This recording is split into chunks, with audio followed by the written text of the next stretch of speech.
FIFA world cup 2026 को draw हाम्रो समक्ष आइसकेको छ र यो ड्र हेरिसकेपछि मनमा जति पनि डाउटहरू थियो नि त्यो एकदम क्लियर भइसकेको छ होइन। सुरुमा त विथ 48 टिम्स यो वर्ल्ड कप हुनेवाला छ, जसको मतलब कि more matches, more money, more entertainment for बेरोजगार लाइक अस। त्यति भइसकेपछि अरू के चाहियो। हिजो राति 10:45बाट जुन ड्र सुरु भएको थियो होइन, with all football legend, basketball legend, NFL legend, hockey legend, Infantino, Donald Trump and Mexico president, क्यानाडाको प्रेसिडेन्ट भएको जति सबै प्रेसिडेन्टहरू भएर जुन भएको थियो नि होइन, जुन सेरेमनी भएको थियो, जुन वेट गराएको थियो हामीलाई होइन ड्र आउनु जेलसम्म, it was totally worth it. किनकि 4 वर्षमा एकचोटि आउँछ एज जुन हिसाबले युएसएमा स्पेन्डिङ भएको छ नि वर्ल्ड कपको लागि। छैन सुरुमा त 2022को वर्ल्ड कपमा जम्मा 2 बिलियन खर्च भएको थियो होइन, रेभेन्यू जेनेरेट गर्ने यताउता गरेर। योपालिको 2026को वर्ल्ड कपको एस्टिमेटेड रेभेन्यू छ 8 बिलियन, जुन चाहिँ एकदम धमाकेदार पैसा, एकदम मजाले छ्यालब्याल फालेको छ होइन। फिफा क्लब वर्ल्ड कप जस्तै दिउँसोको एकदम तमतमिलो घाममा नमजासँगले वर्ल्ड कप प्लेयरहरूलाई एकदम नमजाले थकाउनेवाला छ होइन। एन्ड हामी फ्यानहरू, एसियन फ्यानलाई स्पेसली बिहान जुन उठेर 4 बजे 5 बजे उठेर गेम हेर्नुपर्छ नि, गर्मी महिना हो सजिलो हुन्छ, बट एनिवेज 5 बजे त उठ्नै पर्छ। र त्यसको लागि जुन ड्र निस्केको छ नि, ओ माई गड, मलाई लाग्दैन कुनै पनि फुटबल फ्यानले आज फुटबल फ्यान होइन योभन्दा बेटर ड्र वर्ल्ड कपको लागि एक्सपेक्ट गर्न सक्छ। किनकि छ होइन, मेन त पहिला के प्रब्लम थियो भन्दाखेरि 8वटा ग्रुप स्टेज, मतलब 8वटा ग्रुप हुन्थ्यो, दुईवटा टिम, एन्ड जुन टिमहरू हुन्छ नि अलि राम्रो टिमहरू पनि कुनै अन्डरडगले आएर राम्रो टिमलाई नि, मतलब अलि धेरै राम्रो टिमलाई पनि ग्रुप अफ डेथ भनेर बाहिर निकालिदिन चाहन्थ्यो। बट योपालि हुन्छ नि एकदम ग्रुप अफ डेथ भनेर बबाल एकदम हुन्छ नि, कुनै एउटा ठुलो टिमै बाहिर नै हिसाबको कुनै टिम बनेको छैन। आई नो धेरैवटा ग्रुपहरू छ, जस्तै ब्राजिलवाला ग्रुप हो, फ्रान्सवाला ग्रुप हो, जुनमा चाहिँ एकदम टफ अपोनेन्ट परेको छ। बट योपालि के छ भन्दाखेरि टप 3 टिम पनि जान्छ, मतलब 3rd प्लेसको टिम पनि क्वालिफाई हुने चान्स एकदम हाई छ। त्यही भएर योपालि त्यो चाहिँ फिफाले एकदम नमजाले अभोइड गरेको छ होइन। एन्ड जुन हिसाबले सबै कुरा मिल्दै गयो भने, जुन हिसाबले हामी क्वार्टर फाइनलमा टिमहरू फेस गर्नेवाला छौँ नि, त्यो कोही रेडी नै छैन कि, त्यो लेभलको फुटबल हेर्न कोही रेडी नै छैन कि। एन्ड म अहिले केही प्रिडिक्सनवाला केही हुन्छ केही पक्षति त गर्दिनँ, किनकि धेरै 6-7 महिना बाँकी छ अझै गेम आउनको लागि।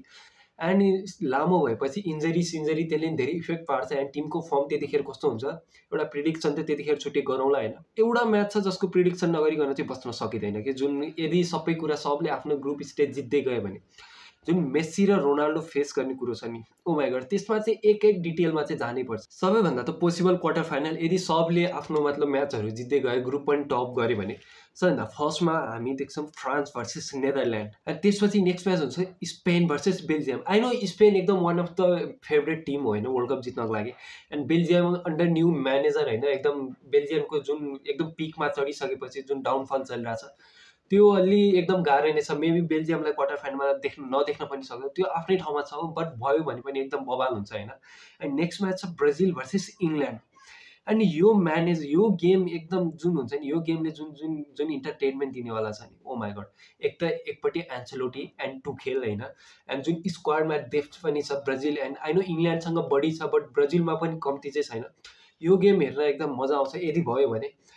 एन्ड प्रिडिक्सन त यसको केही गर्दिनँ, भयो भने जे पनि हुनसक्छ होइन, त्यतिखेर हुन्छ हुँदैन केही पत्तो पनि छैन, धेरै टाइम बाँकी छ होइन। बट हुन्छ जुन पोसिबिलिटी छ त्यसको हिसाबले एउटा म्याचको प्रिडिक्सन एउटा म्याचमा चाहिँ डिस्कस गर्नुपर्छ, जुन हो Portugal versus Argentina, which is more like Messi versus Ronaldo होइन। मेस्सी र रोनाल्डोको लास्ट डान्सको नाममा यो गेमलाई बेच्नेवाला छ नि फिफाले, यदि भयो भने मलाई लाग्छ कि यो म्याच फिफा फाइनल भन्दा पनि बेटर त भन्दिनँ, फाइनल भन्दा नि मस्ट हुन्छ नि, मतलब अलि हाइप बनाउने गेम हुन्छ, किनकि दुइटैको लास्ट डान्स, यो पछि दुइटैलाई नेसनल टिममा देख्नेवाला छैनौँ हामी होइन। एन्ड मलाई लाग्दैन कि मेस्सी र रोनाल्डो लेभलको कुनै प्लेयर कुनै देशमा आएर यस्तो यो लेभलको राइभलरी भन्छ। I know France versus Norway, Holland versus Mbappe पनि बन्नेवाला छ यही ग्रुप स्टेजमै, but that's a different thing. यतापट्टि जुन अर्जेन्टिना भर्सेस पोर्चुगल छ होइन, सुरुमा त यो हुनलाई दुइटैले आफ्नो ग्रुप स्टेजलाई टप गर्नुपर्ने हुन्छ होइन। एन्ड दुइटैको मलाई लाग्दैन त्यति दुइटैले गाह्रो परेछ। एक त अर्जेन्टिनालाई जुन चाहिँ उनीहरूको ग्रुपमा Argentina, Austria, Algeria and Jordan छ होइन, मलाई लाग्दैन कि योभन्दा सजिलो एउटा fixture, I know world cup हो यहाँनिर, मतलब एउटा अन्डरडग कुनै जो पनि निस्केर जुन चाहिँ ठुलो देशलाई पनि हराउन सक्छ, एन्ड पासमा भएको पनि छ। अर्जेन्टिनाले साउदी अरेबियासँगै हारेको थियो होइन, जे पनि हुनसक्छ होइन। बट कम अन हेर्ने हो भने to be honest with no disrespect होइन, होइन अब अल्जेरियामा पनि महाराज छ, अरू प्लेयरहरू एकदम टप प्लेयरहरू छ, सबै टिममा एकदम राम्रो प्लेयर छ, अलि जोर्डन मात्र अलिक कम हो, होइन मेबी जोर्डनले हराइदिएला केही बेट छैन। बट आई एक्सपेक्ट अर्जेन्टिनाले चाहिँ यो टिमलाई चाहिँ टप गर्छ। And on the other hand पोर्चुगलको होइन, सबभन्दा सुरुमा त कोलम्बिया, जुन कोलम्बियाले वर्ल्ड कप मतलब कोपा अमेरिका फाइनलमा जुन अर्जेन्टिनालाई टफ कम्पिटिसन दिएको थियो नि होइन, जुन गेम 90 मिनटबाट नि 120 मिनटसम्म लगाएको थियो नि होइन, जुन डुएल्स जुन फिजिकल साउथ अमेरिकन गेम सबलाई थाहा छँदैछ। अर्जेन्टिनालाई मतलब पोर्चुगललाई होइन एकदम स्क्वाड बबाल छ, पोर्चुगललाई टफ कम्पिटिसन त दिनेवालै छ होइन। And they have Uzbekistan and अर्को एउटा अफ्रिकनले जोइन गर्छ, अफ्रिकन कन्ट्रीले जोइन गर्छ, New Caledonia, Congo or Jamaica मध्ये एउटाले जोइन गर्छ होइन। एन्ड आई एक्सपेक्ट कि आई नो अलि टफ हुनसक्छ, बट मलाई पुरा विश्वास छ पोर्चुगलले यो पनि टफ गर्छ। एन्ड दुइटै टिम एडभान्स भएर जुन जब round of 32 and round of 16 जितेस्, मलाई पुरा विश्वास छ जुन जित्छ, होप कि जितोस्, जुन क्वार्टर फाइनलमा फेस गर्छ नि। अन्त सुरुमा त स्क्वाड डेप्थको कुरा गरौँ होइन त, आई नो अन पेपर पोर्चुगलसँग बेटर टिम छ, जुन तिनीहरूको जाओ नाभास फर्ममा चलिरहेछ, जुन ब्रुनो फर्नान्डेस फर्ममा चलिरहेछ, बर्नार्डो सिल्भा पनि त्यस्तै फर्ममा चलिरहेछ अहिलेको लागि होइन। And they have Vitinha the best centre midfielder at the time होइन, Nuno Mendes best left back, Ruben Dias and right back, centre back, goalkeeper एकदम टप नच छ। And Ronaldo, I know Ronaldo is aged and केटो त्यति I know अहिले modern number 9 को जस्तो त्यति run मार्ने त्यति कन्ट्रिब्युट गर्न त सक्दैन, बट अहिले युज गर्ने भने केटोको इन्टेलिजेन्सी, एक्सपिरियन्स एन्ड जुन टाइमिङहरू हुन्छ नि रनिङको, त्यही नै हो। अर्जेन्टिनाको कुरा गर्ने भने अर्जेन्टिना के छ, एक त पहिलाको वर्ल्ड कपको प्रायः सबै प्लेयरहरू रिटेन छन् होइन, एङ्गल डिमारिया एन्ड एक दुईवटा प्लेयर बाहेक सबै छन्। ओटामेन्डी टप नचमा छ, क्युटी रोमेरो केटो as a striker and defender खत्रै एकदम टप फर्ममा छ होइन स्पर्ट्सको लागि। एन्ड जुन नयाँ सेनेसी सेनेसी एन्ड जुन मार्सलेमा खेल्ने डिफेन्डरहरू होइन, गोलकिपरमा एमिलियानो मार्टिनेज टप नच अझै छँदैछ होइन। And right back left back टाग्ले फिटको मोलिनाहरू सब छ। एन्ड मिडफिल्डमा म्याकएलिस्टर, एन्जो फर्नान्डेज एन्ड जुन एडेड प्लेयरहरू छ निको प्याज एन्ड मस्तान तुआनोहरू, एन्ड मेस्सी छ, खुलियन अल्भारेज, अल सबै एकदम टप नच छ। एन्ड सबभन्दा मेन एडेड पोइन्ट जुन लेफ्ट साइडमा छ नि होइन, टियागो अल्माडा, यसले वर्ल्ड कप न केही यदि केटो इन्जर्ड भएन छ भने नि केटो मलाई पुरा विश्वास छ निको प्याज, मस्तान तुआनोको I don't know about them होइन, तिनीहरूले स्टार्ट मार्न सक्छन् कि सक्दैन, बट टियागो अल्मादा केटोले हरेक म्याच स्टार्ट गर्छ अर्जेन्टिनाको लागि यदि केटो इन्जर्ड भएन भने। एन्ड स्टार्ट मार्ने मात्र होइन, जुन इम्प्याक्ट पार्नेवाला छ नि कोही रेडी नै छैन कि त्यसको लागि। एन्ड सबै कुरा त टप नचै छ होइन। एन्ड जुन टिमको कम्युनिकेसन, जुन कम्बिनेसन छ, जुन गुदा छ, जुन औरा छ अर्जेन्टिनाको नेसनल टिमको, त्यो त कुरा गर्नै पर्दैन होइन।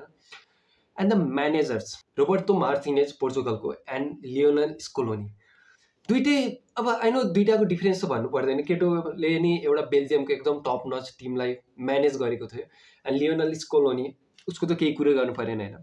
सर सुरुमा वर्ल्ड कपको एउटा क्रेजी फ्याक्ट भन्छ कि एकदम क्रेजी होइन, यो म्याचलाई लिएर केही लेनदेन छैन त्यसको होइन, बट एउटा क्रेजी फ्याक्ट के छ भन्दाखेरि होइन, आजसम्म जति पनि वर्ल्ड कप भयो नि, जुन 20, 21, 22वटा कतिवटा वर्ल्ड कप भयो होइन, त्यो सबै वर्ल्ड कपमा जुन म्यानेजरहरूले वर्ल्ड कप जितेको छ नि, त्यो म्यानेजरहरूले आफू जुन देशको लागि खेलेको, जुन देशमा जन्मेको त्यही देशलाई मात्र लिड गरेर वर्ल्ड कप जितेको छ। मतलब कि कुनै एउटा फरेन म्यानेजरले एउटा कन्ट्रीलाई वर्ल्ड कपको भिक्ट्री दिलाएको छैन। होइन फाइनलिस्ट भएको छ 2 चोटि होइन 2-3 चोटि, बट च्याम्पियन एकचोटि पनि भएको छैन। रोबर्टो मार्टिनेज स्पेनिस म्यानेजर हो, एन्ड त्यसको लेनदेन त केही छैन भनिहालेँ। And on the other hand जुन हुन्छ नि लियोनल स्कोलोनी, केटोले अन्डर 19, अन्डर 20 टिमलाई पनि म्यानेज गरिसकेको छ अर्जेन्टिना। इट मिन्स कि केटोले स्क्वाडको डेप्थ थाहा छ कि, मतलब आफ्नो प्लेयरहरूलाई मजाले चिनेको छ होइन। गेमभन्दा अगाडि एउटै कुरा मात्र फिक्स हुन्छ कि गेम 90 मिनटको हुन्छ एन्ड फुटबल गोल हुन्छ, त्योभन्दा बाहेक सबै थ्योरी हो होइन, जे पनि हुनसक्छ। I expect this to be अलि टफ, अलि हेड टु हेड गेम हुन्छ, किनकि दुइटैको एकदम क्वालिटी जुन छ नि दुइटै टिममा,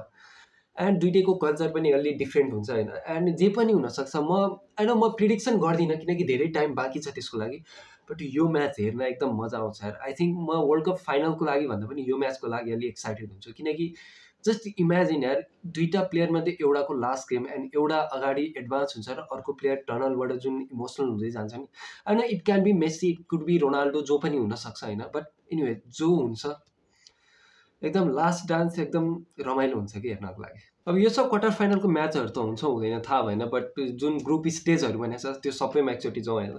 सान सुरुमा त ग्रुप जुन होस्ट नेसनहरू छ नि, मेक्सिको, क्यानाडा एन्ड युएसएको ग्रुप फिक्चर निक्लेको छ नि, अहिले केटाहरूलाई चिट्ठा पऱ्यो अरे। योभन्दा सजिलो तिनीहरूले कुनै एक्सपेक्ट गर्नै सक्दैन कि। एन्ड जुन अलिक गाह्रो छ नि ब्राजिलको लागि, जुन ब्राजिल छ, मोरक्को छ एकदम फर्ममा होइन, and they have got Scotland जुन मिक्टोमिने जुन फर्ममा चलिरहेको छ त्यो सब कुराहरू, एन्ड एउटा हायाती जुन चाहिँ एभरेज टिम छ, बट ब्राजिलको लागि नि एकदम गाह्रो हुनेवाला छ यो गेम, एकदम head to head tough game हुनेवाला छ पक्का।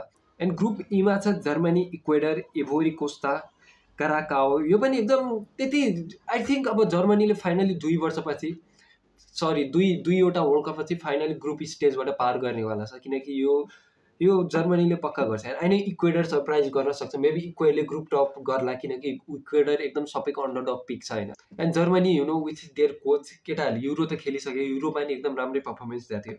मेबी यो वर्ल्ड कपमा चाहिँ केही होला। आई नो टोनी क्रुजको मतलब हुन्छ नि जुन केटो एब्सेन्स छ त्यो त एकदम नमजाले खटखटाउनेवाला छ त्यसले, बट एनिवेज त्योभन्दा बाहेक हेर्न रमाइलो हुन्छ। एन्ड ग्रुप एफमा छ Netherland, Japan, Tunisia and Ukraine, Sweden, Poland and अल्बेनियामा त एउटा आउँछ, पक्का पोल्यान्ड आउला। बट त्योभन्दा बाहेक जुन जापान, नेदरल्यान्ड एन्ड पोल्यान्ड एउटै ग्रुपमा भएछ भने छ नि, यो गेम पनि हेर्न एकदम मजा आउनेवाला छ। यो ग्रुप पनि एकदम राम्रो छ होइन, किनकि जापान जापानको फुटबल जहिले पनि जापानले वर्ल्ड कपमा केही न केही कसै न कसैलाई त सरप्राइज गरिराखेको हुन्छ होइन। होपफुली योपालि नि गरोस्, किनकि एसियन टिम होस्, केही राम्रो गरोस्। एन्ड ग्रुप जीमा छ Belgium, Egypt, Iran and New Zealand. And यो ग्रुप आई नो कुनै ग्रुप स्टेजको म्याचहरू हेर्न अलि नरमाइलो टाइपको छ, बट आई थिङ्क यो अलि ठिकठाक होला। इजिप्ट ठिकठाक छ, इरानहरू आई डोन्ट नो केटाहरूले कतिखेर चम्केर के गर्न सक्छ केही पत्तो हुँदैन होइन, वर्ल्ड कप हो। बेल्जियमले इजिली टेबल टप हाल्ला, यसमा कुनै डाउट छैन होइन। एन्ड ग्रुप आईमा छ सबैभन्दा, मेरो विचारमा सबैभन्दा टफ ग्रुप भनेको ग्रुप आई हो, किनकि फ्रान्स, सेनेगल एन्ड नर्वे जुन यो तिनवटा छ नि, यो तिनटै एकदम टप नच छ कि। यो त अफ्रिकन सेनेगल विथ माने एन्ड गोलकिपरमा मेन्डी जुन छ नि, केही न केही त। जुन एमबाप्पे भर्सेस हल्यान्ड हेर्नेवाला छौँ नि होइन हामी, ओ माई गड। ग्रुप स्टेजमा सबैभन्दा ठुलो म्याच सायद यही नै हुनेवाला छ, किनकि अरू कुनै राइभलरी छैन। यो मोडर्न फुटबलको सबैभन्दा ठुलो राइभलरी भनेकै हुनेवाला हल्यान्ड भर्सेस एमबाप्पे हो, and they are facing each other in world cup. योभन्दा ठुलो कुरो केही हुन सक्दैन। एन्ड बाँकी अर्को एउटा टिम इराक, बोलिभिया मध्ये कुनै एउटा आउन सक्ला होइन, त्यो पनि एकदम टफ नै हुनेवाला छ, किनकि वर्ल्ड कप हो, सरप्राइज हान्दिन बेर छैन। एन्ड ग्रुप जे र के पोर्चुगल एन्ड अर्जेन्टिनावाला त डिस्कस भइसक्यो होइन। एन्ड त्यसपछि छ ग्रुप एलमा, जुन group alma England, Croatia, Panama and Ghana छ नि। I think England they might top the group, but top first र सेकेन्ड जे भने इङ्ल्यान्ड इजिली क्वालिफाई गर्छ, यसमा कुनै डाउट छैन। जुन टुकेल छ, जुन केटोले टिम प्रिपेयर गरेर बसिरहेछ, जुन प्लेयरहरूलाई रोटेट गरी खेलाइरहेछ होइन, केटोले केही न केही त कुक हानिरहेछ, केही न केही कुक त हान्छ, यसमा पक्का छ। And Croatia with Luka Modric, you will never know, last time पनि सेमी फाइनलिस्ट भएको थियो एन्ड देन फाइनलिस्ट त्योभन्दा अगाडि। सो फेरि सरप्राइज गर्ने केही बेड छैन होइन, क्रोएसियालाई मतलब केही डाउट गर्ने त कुरै नगरौँ। And then we have Panama and Ghana मतलब अफ्रिकन। ग्रुप एल पनि एकदम गाह्रो छ, किनकि घाना दे अफ्रिकन बिबिसी एकदम खतरा गर्नेवाला छ। एन्ड पानामा जुन साउथ अमेरिकन फुटबल छ, किनभने पानामाले मलाई जहाँसम्म लाग्छ ब्राजिल पनि हराएको थियो होइन कन्मेबोल क्वालिफिकेसनमा। सो ग्रुप स्टेज त एकदम टप नच छ होइन। त्योभन्दा बाहेक अरू प्रिडिक्सन त म केही दिँदिनँ, किनकि धेरै लामो टाइम बाँकी छ गेम सुरु हुनलाई। बट जति छ त्यति नै मजाले अब योभन्दा बढी प्रिडिक्सन त म केही नै गर्दिनँ, किनकि वर्ल्ड कप आउन धेरै टाइम बाँकी छ, अझै क्लब फुटबल त आधी सिजन हुँदैछ भर्खर होइन। सो यही हो, वर्ल्ड कपमा भेटौँला। अहिलेको लागि चाहिँ बेलुकाको बार्सा भर्सेस बेटिसको म्याच इन्जोय गरौँ। Okay bye, see you.